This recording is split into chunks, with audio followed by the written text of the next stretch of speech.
One of the final events at the G7 summit in France was a meeting on global climate change. But President Trump was a no-show. Aides claimed that the president was busy in meetings that went long with the leaders of Germany and India. So staffers went to that climate meeting instead. But here, what that video you're looking at there shows is German Chancellor Merkel and the Indian Prime Minister Modi sitting side by side at that meeting on climate change. Our Daniel Dale, fact checker extraordinary, joins me now.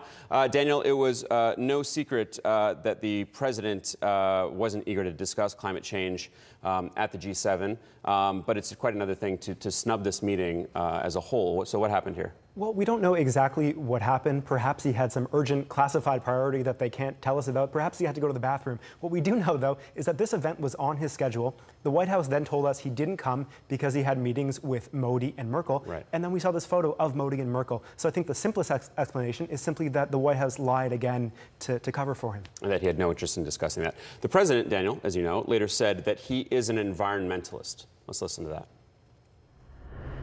In a nutshell, I want the cleanest water on earth. I want the cleanest air on earth. And that's what we're doing. And I'm an environmentalist. A lot of people don't understand that. I have done more environmental impact statements probably than anybody that's, I guess I can say definitely, because I've done many, many, many of them. More than anybody that's ever been president or vice president or anything even close to president. And I think I know more about the environment than most people. He then talked about drilling in the Arctic National Wildlife Refuge, and he went after windmills as an alternative source of energy.